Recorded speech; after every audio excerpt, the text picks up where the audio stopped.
This is Mainstream Metaphysics with your host, Nick Newmont.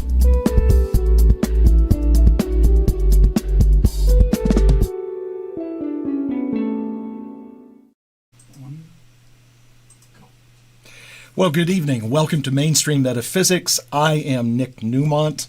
It's good to be back here. Sitting in tonight, sitting in for Becca Hennessy is someone I know quite well, Audrey Newmont. Hello. I have to tell you how things work. Becca had to step out, and Audrey just happened to come and visit.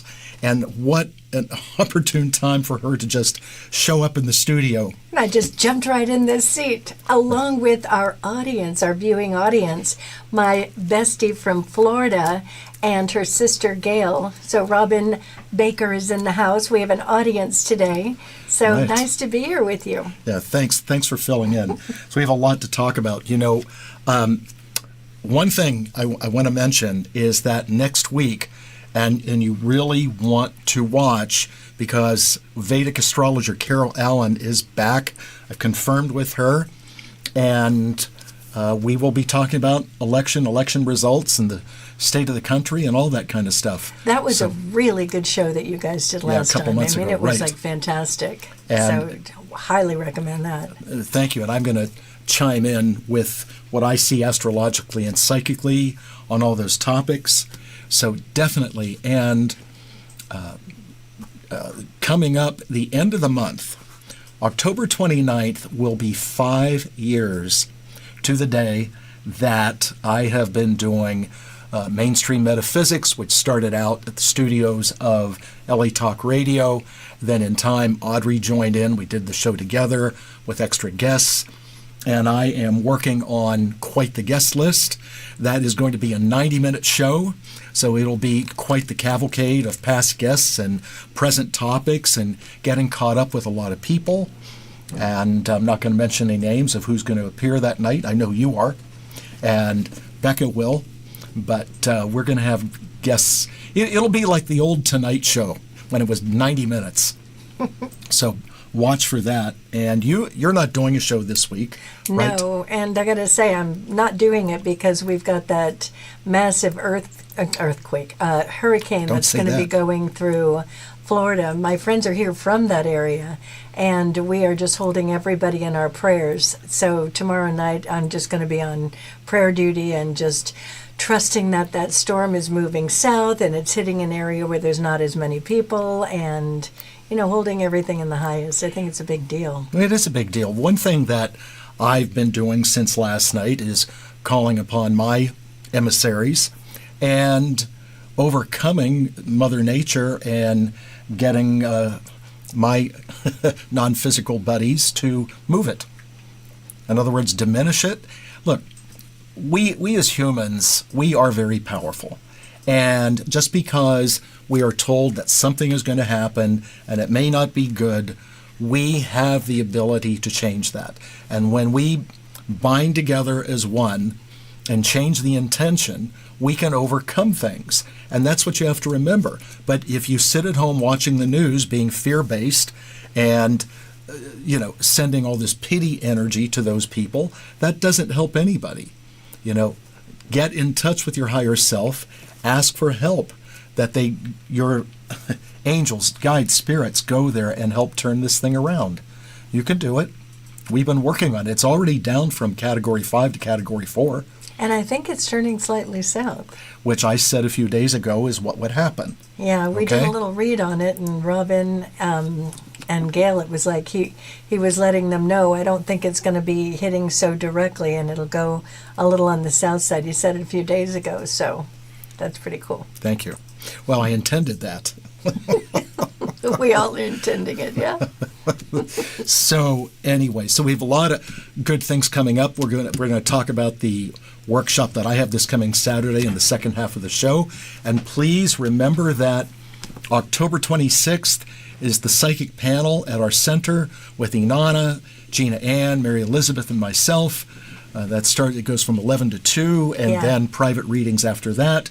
There is space available. Please sign up and enjoy. Highly recommend that. And I think there are going to be a lot of predictions about what's going to be happening in the next few months up until like the beginning of next year. And it's a busy time with a lot going on. So if you're looking for some answers, there's your place.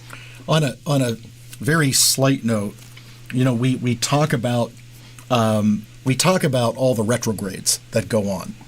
And Mercury does not go retrograde until November the 26th. However, the shadow of Mercury retrograde begins on Election Day. As you know, on the show a few weeks ago, Becca and I talked about doing house blessings. And it was really good and it was really informative. But there still is this judgment around doing that kind of work. In other words, one, almost like humans shouldn't be doing that, or regular humans that are not someone of the cloth. Where do their minds go, Audrey? Black magic.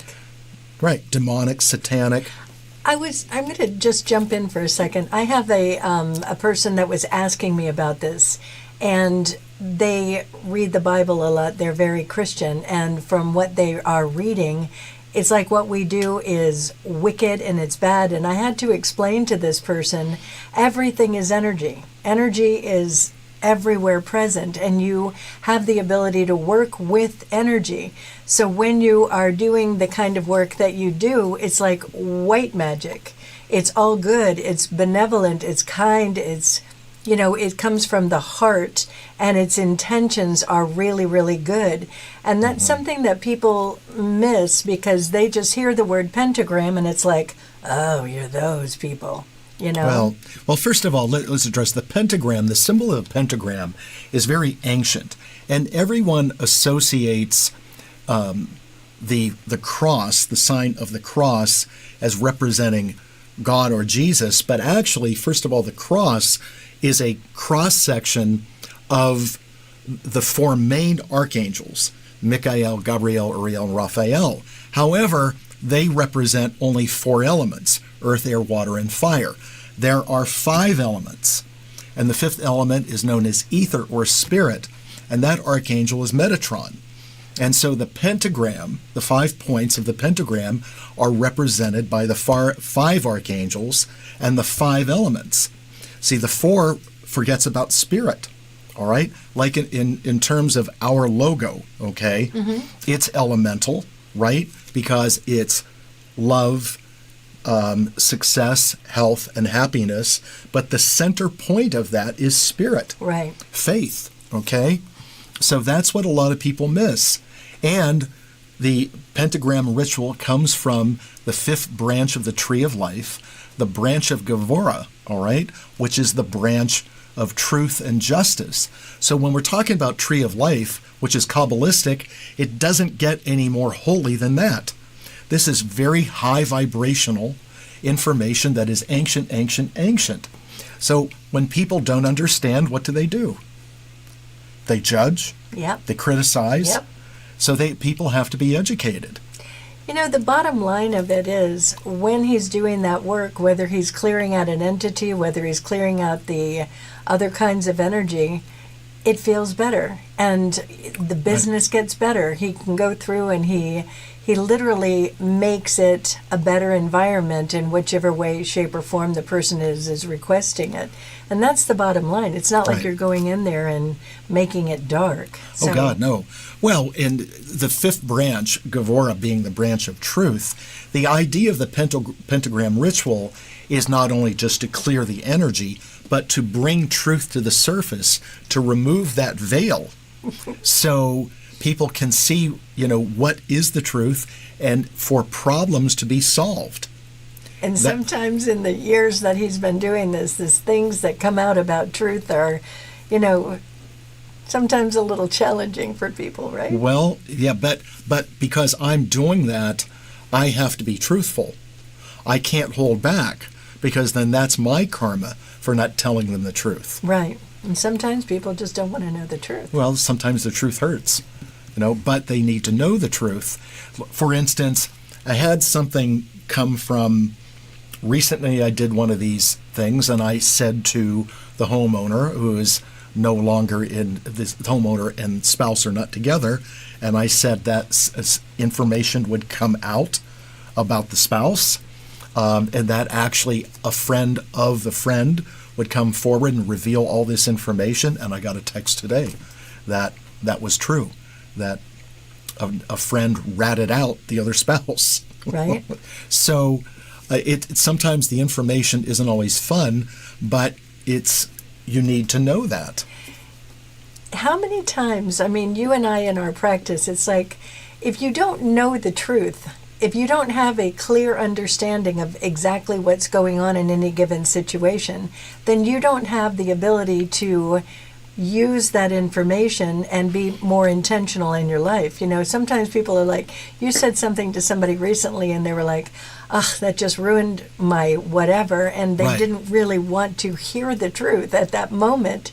But in reality, that truth is going to make their life better. So part of it is, I do a lot of businesses, and when I go into a business after hours when employees aren't there, I'm a profiler, and a lot of people hire me to help them hire employees or evaluate current employees. Mm-hmm. And when I evaluated a current employee, saying, this is what I saw with this individual. First of all, the business owner confirmed that they had already noticed these tendencies there. So what I said was, this is not the long-term solution. And I gave reasons why. But now they can use that information. Yes, use it and move forward, or use the information in such a way, if an employee has shortcomings, either try to fix those shortcomings and work with them, or get someone else. Yep. That's how it is. Now, one of the things another misnomer about the pentagram, the concept of the pentagram, is that a lot of people confuse it for some reason with Wiccan practices, okay? And I know a lot of Wiccans, and they do not necessarily employ the pentagram ritual because it is an ancient ritual of its own. Mm-hmm. It is not a Wiccan thing. And the Wiccans have their own things that they do. And notice I say Wiccan, not witch or witchcraft. That's very archaic and very Salem's Lot. You know, Hollywood has a field day with that kind of stuff. The Wiccans take exception to that because they're earth people. They use herbs and things like that to make good magic. But it is it's not the same thing. Right. Okay?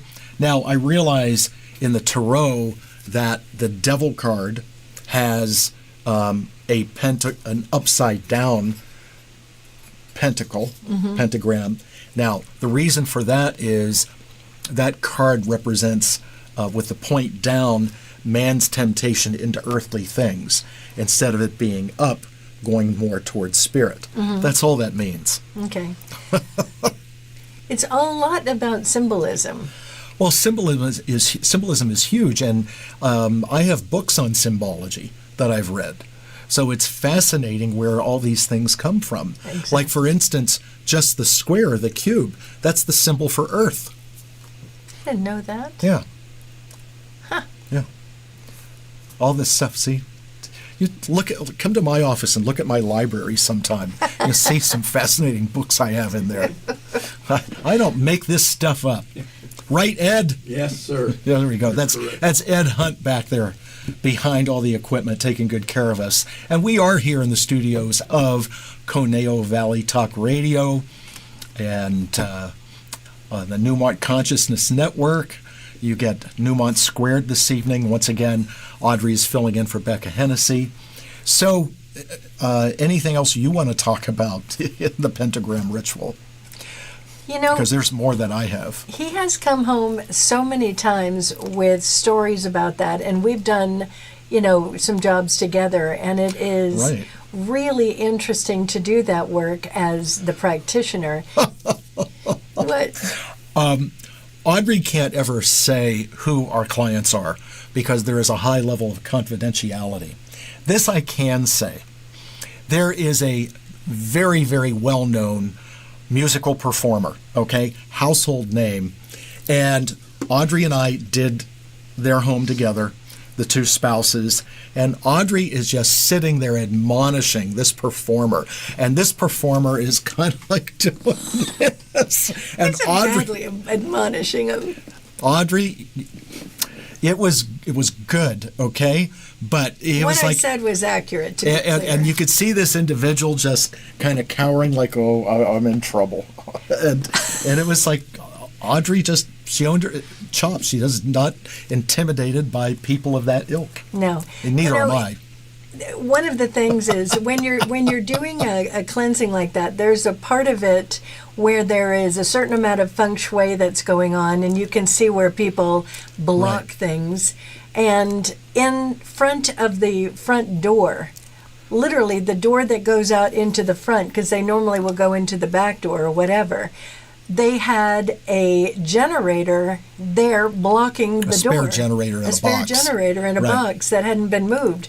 So that's a real blockage of energy in the home. And when you're using a generator, there was something to that. So I'm not admonishing. I was just mentioning, it's very interesting that would be the thing that's blocking the door. And then there were other things as well. But when you're doing that kind of work, it's fascinating when you're tuned into energy. It was a few floors. And as we're going up the floors, it's kind of like when you do a job like that, you're pushing energy. And I could feel the energy as we're pushing it up. I'm like going up these stairs and I was like, ugh, it's like heavy. And it's like, almost like you're just like pushing all this stuff that you're kind of gathering from the first two floors. And we're getting there to that top floor. And it was like this feeling of like heaviness. And people don't realize that we live in that stuff. So when you're in your home and you're feeling like it's like kind of stale or it's kind of like depressing, sometimes it's an energetic, and that's what happens when you're having that kinds of a cleansing. So when we're, in particular, that home, I could just feel it by the time we're getting to that top floor, and it was like, this is a lot of work. But then when it's done, the lightness is incredible. What were you going to say? Well, and you may be wondering as you're watching, why, if it's so heavy, why don't we work from the top down? Because you work from the bottom up because you're pushing the energy up to spirit to send it into the light. That's why we work from the bottom up. And even if there's like 3 floors, like there was, okay, so the altar is set up on the main floor, usually on a kitchen island or something like that. And even though the blessing may start on a mid-floor, we have to go down to the lowest level first and then work it up, and then work on the main level, then work on the 3rd or 4th level. So, yeah, it's very systematic. And the other thing about this work is when you start the blessings, and it takes a long time, 5,000 some square feet, that takes a number of hours to get that done, and especially if it's just me. And then if I don't have an apprentice helping me. And then we have, architects get very creative. And so you have to realize, oh, wait a minute, that's south. And that does happen. Doing a 5,000 square foot house on your own. Jeez. Well, that's a lot. Years ago, I did a 53,000 square foot home on my own. Yeah, that. So when he comes home and he tells me this, and then even more when it's confirmed by the owner of the business. It's very interesting. One of the funniest ones was a major law firm, and of course it was done on a Sunday. And one of the funniest things was I went to this one desk and I said to him, the owner, this is like a young... That's a part of it, like the numerology. That's like a whole nother thing. Right. A lot of people are just a numerologist. You do literally just so many aspects of metaphysical, work. Well, when I do cleanse and bless homes, I am a profiler. The energy I've work. actually worked, yes, I do sentient healing work on all levels. Actually, our 2 guests today had the energy healing with him today. They're mad. No coffee. They sent her out. You're out. Yeah. She never came back again. So anyway, so it's really important to keep your, not just your personal energy clean, but your house energy, your business energy. And a home you could do once a year, maybe every few years, depending on the traffic in your home. Businesses really should be done more frequently because of all the different kinds of people that come in, and the type of business that it is. So anyway, then when I was out of state, when I went to this one location, and these are these two different homes in the same land development that they're divorced, living in separate homes. So when I go into the first home of the first spouse, I said, there's a dead animal energy here, like just dead, a lot of dead, okay? And you could tell that this was an area where at some point there was just nothing there. They're still building, and there's a lot of raw land. And he said to me, well, it's known history in that tract of land, there was major cowboy and Indian wars there. Right. So that's, a lot of death. And wasn't there something like a bathroom of his place? Oh, okay. So when I have the cauldron, which is full of charcoal and incense, the powdered incense that we use, when I was doing the bathroom, what happened was that the cauldron went way up in flames instead of smoke. And when that happens, that means the cauldron has captured a spirit and is taking care of it. And that happens every once in a while. And that's when it's like, yep, it's working. Well, you talked a lot the last time about all of those weird stuff that can go on, like with Lisa's house and all that, so we don't need to get into that. No, we don't. No. We don't need to go there. But there's some very fascinating things. Now, the other thing is, and this happened in the spouse of the house of the other spouse. So when we do this work, and the blessing starts in the south, and you work clockwise around the house, and then you do upstairs too, you have to look and see, it's called a serpentine, and you have to see where the tail of the serpent ends. And in the female spouse's house, it ended in the daughter's bedroom. And so when you get to the tail of the serpent, that's where the energy dumps, and it's not good. Now, when downstairs in that house there was a garage, who cares? All right? So what I suggested, because the daughter is having a little bit of an issue, all right, that they switch, that put the daughter in the room that they were using as an office and put the office over in the daughter's bedroom, and they were working on that. Now, what's really good is that when I recommend making an adjustment, sometimes in houses that are 4 or 5 bedroom houses, a lot of times someone does convert one of the bedrooms to an office, but it's the energy. Some rooms are meant to be an office, some rooms are meant to be a bedroom, and I'll tell them, flip-flop. This is not set up right. Now, if you bring a feng shui expert in and they lay a Bagua map over the diagram of the house, they'll also look at that too and say, yes, this should be. Mm-hmm. And then the house is supposed to be, or the business is supposed to be elementally balanced.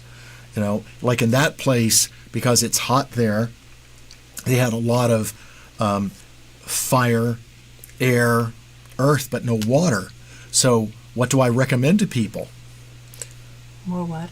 Yeah, fountain. Mm-hmm. Get fountains in the house so we balance out the elements. And if the water represents emotion, so if emotions are a problem, that means the water is the problem, and that you want things to flow.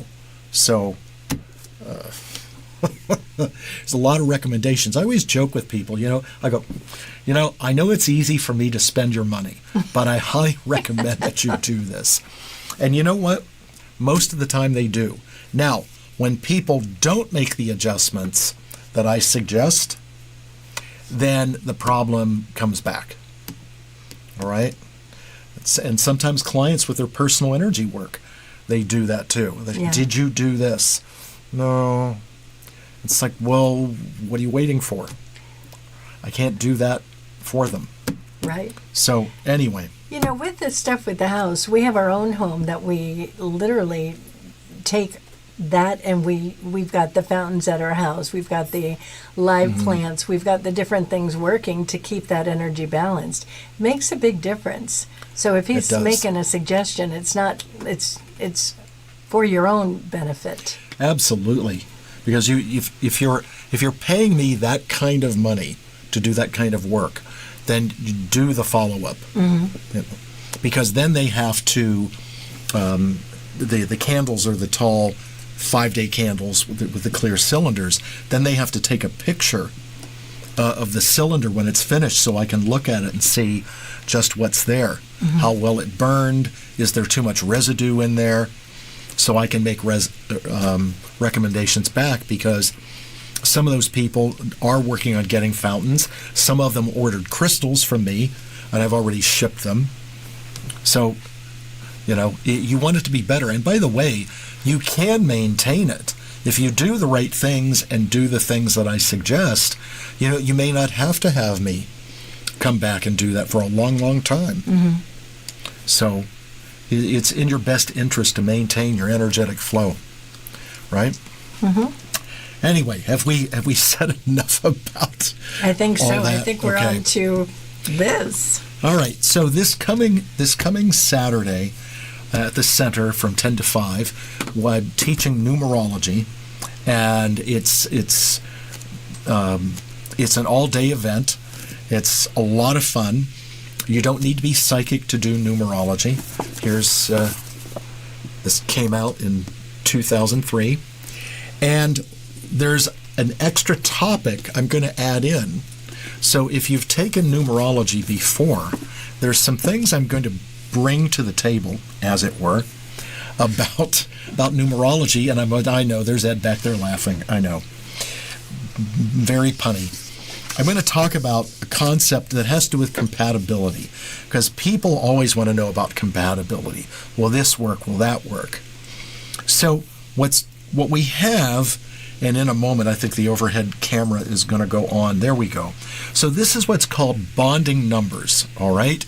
Now, most of the time when we do compatibility, we look at, the two personality types. And by the way, this is Audrey's birth path number, and this is my birth path number. So what we would do in compatibility is add 5 and 5, which equals 10, and 10 is a 1. So when you have two 5s, you have two people that are very changeable, adaptable, like their independence and freedom, all right? But you would think that, then how do two people like that survive together? Well, because they add up to 1, all these different, and 5 is symbolized, by the way, by the pentagram, okay? It's the number of magic. So 5 and 5 create a 1, which is unification. So all the independence and freedom add up to create a common goal and a common interest. And when you think of this, what the number 5 represents, and we'll cover this very deeply in class, you know that Audrey likes to go and travel and go on her own, and she likes to camp, and she likes her independence and freedom. Okay? I'm very changeable. I don't like to be boxed in or contained. And 5 is the number of movement. I've played a lot of sports in my life, and I still coach. Athletics is a big part of my my nature and personality. And the other thing about the 5 personality is they can work in an office, but the rules have to be that they can come and go as they please. And Audrey and I do not work the type of schedule that's a typical corporate 9-to-5 job. We work at different hours, different days, and that makes us happy. We don't like to be contained. All right, so that's how we do compatibility, by adding the bottom numbers together to create a new number. All right? And then we look at the nature of the numbers. Now, bonding numbers is let's call it the common interest, okay? What keeps the two people together. Now, you're going to see in a moment that there are situations where there are no bonds, and I'll explain that. So we look and see where the numbers fit together. So Audrey is a 41.5, and in the numbers, the number to the top left, in her case the 4, is called the main influence. In other words, if I drew a line down, this has as much meaning as this does, okay, as the 5 does. The number on the back, the 1, is called the minor influence. So these numbers over the line, which these look like inverted fractions, create this. They help explain it. Where I'm a 5, but I'm a 50/5. So I'm different. I'm similar but different. There's a 32.5, a 14.5, a 23.5, a 59.5, a 68.5, a 77.5. They're all different kinds of 5s. So when we find a way to interlock the numbers, and we have 41/5, and then if I could animate this and take the 50/5 and put it here, the common connection is Audrey's birth path number and my main influence. You see that? They interlock. That's the bonding number. So what binds Audrey and me together? The ability to create change, come and go as we please, grow. Do we both represent at times some of the things that are like impatience? Sometimes for us things can't happen fast enough. The mantra for the 5 is focus, finish, follow through. Sometimes we start things and we get pulled in different directions. Then we have to circle back and get that done. Why are you raising your caterpillars at me? Never. Yeah, that's part of the 5. 5s create their own system. 5s are not rule breakers, they're rule makers. In the middle of the game, they'll go, no, we're going to do it this way now. Right. Right. So anyway, so this is good. This is called a bonding number, and it's the number 5. Now, because it's Audrey's number, her birth path number is my main influence, this means that it puts Audrey somewhat in the power position that who she is has a strong influence on me. Oh, she's sitting here smiling like a Cheshire cat. Oh, my God. Yeah, she's just eating that up. But that's how the numbers play out. Now, here's another sample, okay? This is no bonds. So we have a 42/6 and a 27/9. So there's nowhere that the 6 or the 9 can bond. Even though there's a 2 here and a 2 here, if we move them, they don't interlock, okay? Now, does this make this a bad relationship? No, it doesn't, okay? It's just that there's nothing bonding them that makes the relationship stronger, or what we would look at as the focal point of the relationship. So is that like they have to literally intentionally create those things? Yes. So that would be their homework. You've got to find things. Yeah, the common interests. Yeah. Yes. Okay? Because this one has a 2, which is emotions, and this one is a 2, which is emotions, but they mean completely different things of a 42 compared to a 27. Mm-hmm. All right? Now, here's a fascinating example, and this does happen. Okay? This is called a double bond, which makes it even better. So, in this example, we have a 31/4 and a 46/1. All right? So, we can bond them by putting the 46 in with the 31. You see? 31/4, 46/1 slides over. So, the common bond here is work, structure in their life, analyzations. Everything has got to make sense. It's all got to be balanced. In this case, the person who is the 31 is more of an influence on this person. But wait a minute, it doesn't end there. We have the 46/1 and the 31/4 slides over. So the common bond is the 1. Do you see that? Mm-hmm. So we have a double bond between two people, which means that their work or their structure in their life, is their bond. These two could work together very well. And the 1 is the ability to initiate and stay individualistic, inventive, innovative, imaginative. Mm-hmm. So this makes the relationship even better, okay? So that's called a double bond. And this is not in my book, by the way. This is something that I've been working on and I'm going to add it in. And it's going to be for this week's class. People love to work on compatibility and stuff like this. They really do. Right. It's a big deal. They are always coming to you to do the numerology, the astrology. Is this a good partner for me before I get invested? Right. Please tell me, is this going to be something that will work? All the time. Hey, in the years of doing all this, and through my history, the higher percentage of my clients have been women. I've actually looked at single women and looked at everything and said, run now.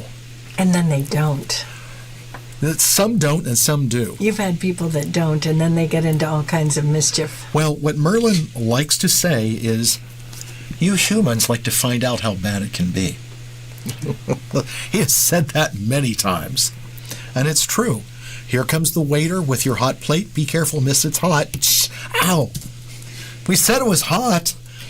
It's like, is for doing that, I mean, the amount of times that we talk about our clients that are mutual, and then if it's an anonymous, we'll talk about it anonymously, but it's amazing how many times as either a therapist or you're doing their numbers or their astrology or whatever, and we'll say, this isn't a good idea for you. And the excuses and the logic, the reasoning that they come up with, it's like, it's always your choice for sure, and I'm not going to be the person to tell you what to do, but especially when you're showing so many different avenues where it doesn't work, and they're like, but they're so wonderful. It's like, that's because you're on the honeymoon. Well, look, I don't take away people's free will and choice. Mm-mm. I can only say what I see, and then it's up to you the rest of the way. Now, the other thing that numerology is great for is, well, naming a baby, that's about to be born, and I can also help with numerologically and astrologically.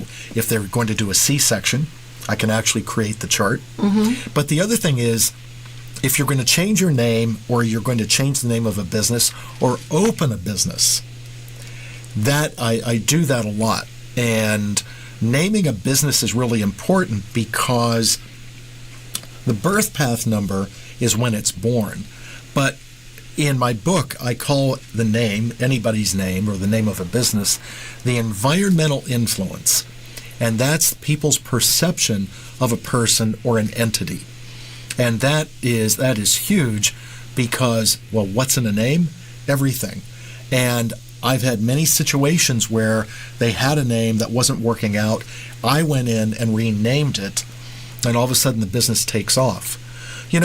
All of us, with our name is a subconscious opinion of how our parents thought we would, should turn out to be.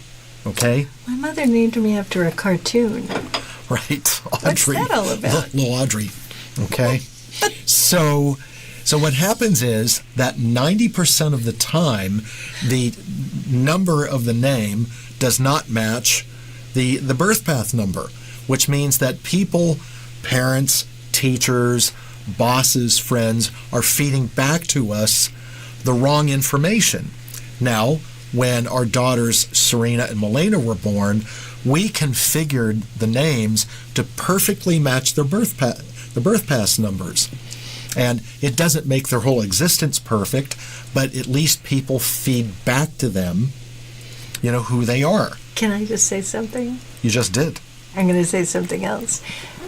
Along with picking out the names, as a parent you pick out names. We were just talking about it the other day when Serena was born. When I was first pregnant with her, he had a dream, and he woke up in the morning. He said, Audrey, our daughter, we didn't know if it was a girl or boy, came to me in this dream, and you tell them what she said. Well, first of all, in the dream, she would have been in her mid to late teens, okay? And I saw her in a curved booth in a restaurant, kind of bebopping with some other girls, contemporaries. And I said, who is that? And I was coming out of the dream, like I was being pulled away. And she said, I'm your daughter. My name is Serena. It's very cool. And when he described her, there was a magazine cover, and he said she'll look somewhat like this.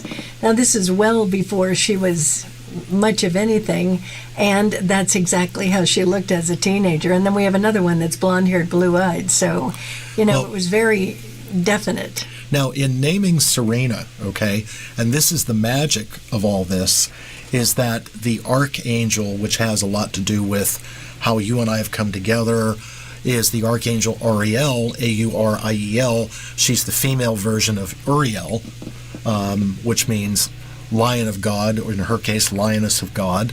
And the Archangel Ariel, who has been around forever, eternity, what you're going to find very fascinating is that the Little Mermaid, Ariel, okay, looks like Ariel. The flaming red hair and all that. And by the way, Walt Disney was way into all this. It wasn't just about creating Disneyland and all that. Walt was very mystical himself and was way deep into ritual and all this. A lot of people don't realize that. But that was Walt. He really was all that. And so the numerology of Serena, Serena, Ariel, Auriel, and then Newmont perfectly matched her birth path number the day she was born. She's 4-3/7. Now here's the funny thing. As she said, my name is Serena. When Serena was born and they gave her to Audrey, a lot of kids are screaming and crying. Serena went, she was serene. So we do get some help from above. Now, and by the way, all three of our daughters, Isla is a 52-7, Serena is a 43-7, and Milena is a 34-7. But we needed some help to get Milena's name to come out right, because we had all these choices. We knew we wanted to name her Milena, from the movie starring Monica Bellucci way back when, a scorned Italian woman. And there's a lot of different spellings for Milena. M-E-L-E-N-A, M-A-L-E-N-A, M-E-L-E-I-N-A. I mean, there's a lot of different ways to spell that. And they all mean something in different cultures. A lot of it is not much. It's like a woman from Migdalia. Right. But her name, M-A-L-A-N-A, is Hawaiian. It means light. Which we didn't figure out until after she was born. So when we had all these middle names picked and all these combinations, beginning with July 23rd, Audrey goes into labor on July 22nd. Well, we hadn't done any work on July 22nd. Now I'm going, oh, geez, what are we going to do here? So Audrey sent me running errands because we were going to go to the hospital that evening, and I pull up at a stop sign behind a pickup truck, and on the license plate is the Italian name Gianna, Gianna. And I'm going, they're telling me, they're showing me what I need to see. So I run home and I do Milena, Gianna, and it doesn't work. I was like, oh. So I took one of the N's out and it worked. So her middle name Gianna is Giana. So the angels didn't get the spelling right, but they don't know how to spell. But we definitely got that numerology right, for sure. We got it right, yes, exactly. But for me, I'm a 5 personality, but my 8 name is an 8, which means people want to do business with me, which I appreciate. But when I was in corporate jobs, I would walk in somewhere, oh, we can tell you're management. I'm like, I don't want to be management. I just want my freedom. I just want to do my job and come and go. So the only solution for me is, as it's on the birth certificate. If you're married now, don't want your married name, because that's not your profile. That's not your soul imprint. It has to be first, middle, and what you were born with. That's how we do it, because that creates your profile, which is who you are, how people see you.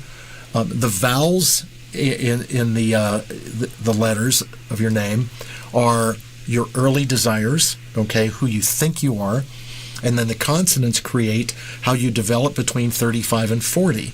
more of the latent desires. We even come up with called a Dharma number, which helps identify your purpose. And if there are missing numbers, then those are karmic lessons. So the whole numerological profile is very complex. And the cool thing about numerology is... Do we want to talk about those missing numbers a little bit? Yes, karmic lessons. Is that you don't need to know the time of birth when you're doing numerology or where the person is born. And by the way, there are people by birth, not from religious add-ons, that have more than one middle name. In some cultures, they take a middle name and then the mother's maiden name is brought in too.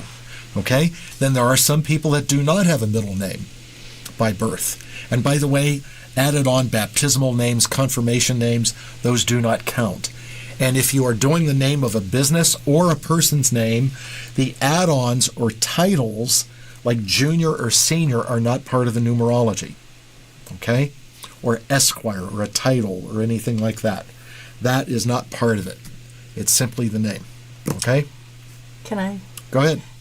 So when he's doing a profile of somebody's numerology, when he says if there's numbers that you're missing, each number represents something. So when you're doing this, you're learning what each of those numbers represents. So when he's doing my numerology when we first met, I'm missing in all of my numbers the number 8. And the number 8 is all about numbers. And I am not a numbers person at all. At all. That's why I was making that face. So it also gives you that bit of information. Like I used to be horrible at algebra and math and all that stuff. So it helped me to understand it's just not how I work. It's not how my brain rolls. And it's okay. But, some other numbers, it's like sometimes people with that independence, it's like, why am I so independent? Or why am I so having to always be in a relationship or whatever that looks like? Sure. It's really helpful for all of that. Very much so. And if there are missing numbers, those are karmic lessons. Mm-hmm. And I've read for people that, because there's only 9 basic numbers, 1 through 9, and I've read for people, believe it or not, that have had 5 missing numbers because of the concentrations of certain numbers. Wow. If you have a 10 over 1 and a 12 over 3 and a 31 or a 30 over 3 and you don't have a bunch of numbers in there, then those are lessons that have to be learned. Now, when we talk about karmic lessons, I'd like to think that when a person gets into their 40s or so, that they've lived enough life and have acquired enough wisdom that they can look at their life. Otherwise, karmic lessons keep recurring over and over again. And a karmic lesson isn't designed to haunt you for your entire life. Once you have a karmic lesson that you learn, you go from the lack of whatever that is, money, relationship, whatever, and it flips over to having that. So karmic lessons are not exercises in futility. They are good. You learn that lesson so you can reap the benefit of what that number means. Yeah. And so, like for you, Audrey, the number 8 means like the ability to manage money and have money, and that's having success is a good thing. Mm-hmm. Absolutely. Yeah. It's like whether you're using numerology or you're using the astrology or any of the other things, none of us came in with 100% of everything that we need. So when you're using tools like this, like for instance, these numbers, it's like having that awareness, or in your astrology. Sometimes people think this is just who I am, and it's what you have to learn and where you can grow and what you can develop within yourself to be that best representation of you. And right. I think that using all of these tools is so helpful. Sure, they're just different types of media, to help people understand themselves on a deeper level. Now, there are times that people are not missing numbers. 1 through 9 show up in the whole realm. And what I mean by the realm is the 5 triads, your birth path number, your full name, the vowels, the consonants, and your Dharma number, your life purpose. And when a person has no missing numbers, okay, then what happens, and I'll illustrate it like this, then they have 0 karmic lessons, and 0 is referred to as the ring of eternity, God's number, or the all or none. So when a person has 0 karmic lessons, in other words, no missing numbers, they have everything they need. Everything is in place, so it's up to them if their life looks like all or none. Because they have everything they need. They have all the tools. Very cool. Yeah, absolutely. So this coming Saturday at the center, 10 a.m., it's an all-day class. If you attend, well, first of all, we feed you. You know, that's one of the things about all-day classes at the Newmont Center. There's always something yummy. It's a little bit of a party. There is a huge handout that goes with this, and you also get an autographed copy of Numerology, which came out in 2003 as part of attending. And it's very easy to take this class. There are some seats still available, so if you are interested, please get in touch with me at 818-865-8770 or write to me here on the Facebook page, or if you prefer to email nnewmont@gmail.com. Before we close tonight, do you have anything coming up? We're having that psychic panel. That's Right. going to be so good. I can't even say enough. This panel is amazing. So whether you're attending in person or if you're attending online, highly, highly recommended. It's a really good group of people. Plus, Nick and I are doing a master class together, which we have not. A lot of good answers for people. You know, when people are struggling, they're looking for how to feel better, and they're looking for hope. And that's exactly what we do. I mean, that's just everything that we do. And to finish off the show, I would like to bring up again, hold in your prayers what's going on right now with that hurricane that's Harvest is the first to come out in the fall season. Then as we get into November, we get into cranberry woods. And then as we get past Thanksgiving into December, then all the yummy candles start to come out. Yeah. So yes, it is harvest season. So harvest candles are available. So thank you for being here by accident. Jumping in. And filling in for Becca.